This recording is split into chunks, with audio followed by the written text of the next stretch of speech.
Ben bonjour Jennifer, Bien. ça va bien toi aussi? Je suis super contente d'être ici avec toi. Merci. Bienvenue dans le comté de Westmont-Saint-Louis. C'est un plaisir de t'accueillir. Merci beaucoup, puis merci d'avoir répondu à notre invitation.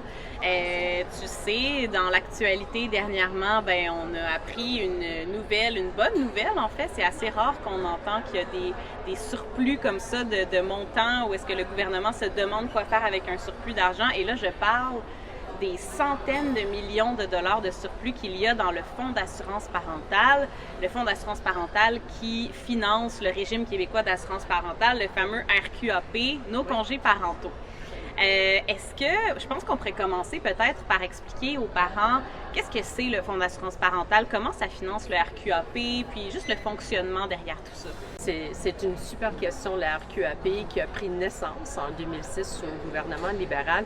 Et ça existe parce qu'on a des cotisations non seulement des travailleurs et travailleuses, mais aussi des employeurs pour aider les familles lors d'une naissance ou une grossesse, lors d'une adoption, lors d'un congé parental ou un congé qui peut être partagé entre les deux parents, de respirer un peu pendant une période de 12 mois, de rester à la maison pour prendre soin de leur bébé, de prendre soin de leur propre santé, en attendant le retour sur le marché de travail, on espère, dans 12 mois d'après. C'est un régime qui fonctionne très, très bien, puis dont on est très fiers parce que ça fait ses preuves, c'est fiable, c'est en place, puis les familles l'apprécient beaucoup.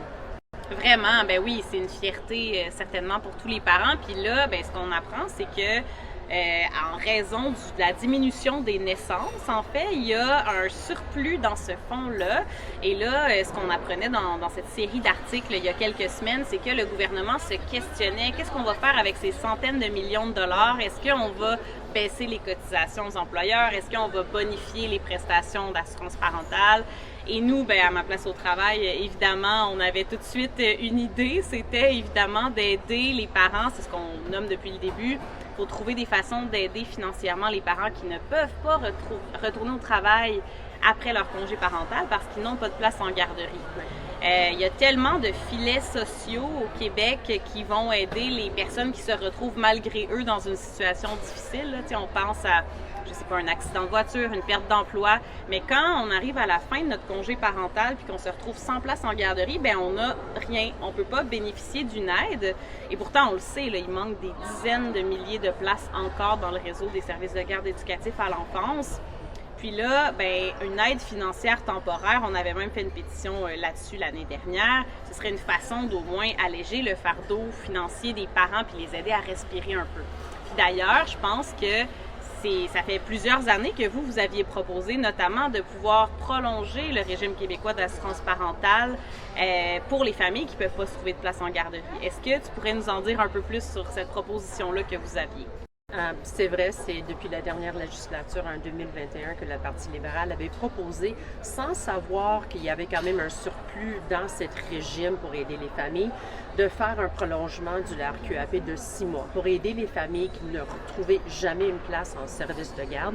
Pourquoi 6 mois? Parce qu'encore une fois, je vais répéter, on sait que les régimes existent, c'est facile, c'est réalisable, on peut le mettre sur pied, une extension pour ces familles. 6 mois, parce que malgré que le gouvernement parle de développement de places, qui est une bonne chose, certes, c'est ce qu'on veut, on veut des places subventionnées, on veut des places en CPE, mais entre-temps, on fait quoi pour aider les familles comme tu viens d'élaborer? Alors, c'est un soulagement pour aider ces familles qui souhaitent retourner sur le marché de travail. 6 mois, parce qu'on sait que c'est faisable. On peut le faire, trouver une place en pognière pour le 0-18 ans. C'est ça. 18 mois, excusez-moi, mais c'est comme gagner la loterie. Fait que les 6 mois, ce serait vraiment de prolonger jusqu'à 18 mois parce qu'on sait que c'est les places poupons qui sont les plus convoitées, qui sont les plus rares aussi. Donc, ça permettrait au moins aux parents de souffler puis d'avoir moins de conséquences financières aussi importantes. La hausse de la coût de la vie, ça frappe fort pour une famille qui est en manque d'un salaire parce qu'il y a une personne qui doit rester à la maison. Puis malheureusement, malgré que c'est 2024, on sait que c'est majoritairement les femmes qui souhaitent revenir sur le marché de travail, mais malgré eux, parce qu'ils ne retrouvent pas de place, ils aiment ça rester à la maison avec leur bébé, mais ils souhaitent aussi retourner sur le marché de travail, mais ils ne peuvent pas le faire faute de place en service de garde, surtout en pouponnière. Fait que ça leur donne un peu de temps à respirer pendant qu'ils sont en attente. Fait que ce que je comprends pas, c'est que le gouvernement disent, eux, leur réponse à l'époque, en 2021, quand on avait fait la proposition, c'est que bien, ça va encourager les gens à ne pas revenir sur le marché du travail. Mais c'est tout à fait le contraire de cette proposition, parce qu'on peut vraiment cibler les parents, encore une fois, surtout les mères, qui souhaitent revenir sur le marché du travail, créer une liste, créer des critères pour leur aider à respirer. Le coût de la vie, le coût des couches, le coût de l'aller materniser, tout ça, ça coûte tellement cher. Il faut aider ces familles. Puis c'est une mesure qui peut être facilement mise sur pied. Alors, je suis déçue qu'ils n'ont pas capitalisé là-dessus dans le passé. Puis là, on voit que ça revenait maintenant dans les nouvelles. Ben oui, c'est ça. Espérons qu'il y ait une ouverture cette fois-ci avec ces fonds-là qui sont nouveaux à bonifier cette aide pour les familles. Je pense que ce serait vraiment une véritable victoire là, pour les familles sans place parce que le réseau, la création de places avance à pas de tortue, la conversion aussi, le guichet qui a été reporté d'1 an, la liste d'attente qui bouge pas. Je veux dire, ce serait tellement une véritable victoire pour les familles, puis ça allégerait ce fardeau, comme on se disait. Puis je rajoute à ça, ça ne coûtera pas une scène de plus aux contribuables, aux travailleurs, travailleuses, ni aux employeurs, parce qu'on a un surplus. Alors, avoir le choix de mettre sur pied ce programme, je ne comprends pas, parce que, me semble, c'est un fait accompli, servi sur un plateau en or pour aider les familles. Alors que le gouvernement commence à réfléchir. Comment on sait qu'ils ont étudié la question? Parce qu'en 2021, quand on avait fait la proposition, par la suite, on avait aussi fait des demandes à l'accès à l'information pour voir qu'est-ce qu'il y en a de ça, est-ce qu'ils l'ont étudié? Puis pour un fait, on sait, suite aux réponses que nous avons eues, ils ont étudié la question. Fait qu'on sait qu'ils ont quand même des notes, des données, une étude, mais ils ne souhaitent pas partager avec nous. Chose qui est incompréhensible de comprendre pourquoi ils n'ont pas fait ça. On sait qu'ils sont en train de siéger sur quelque chose qui peut vraiment être un soulagement pour nos familles.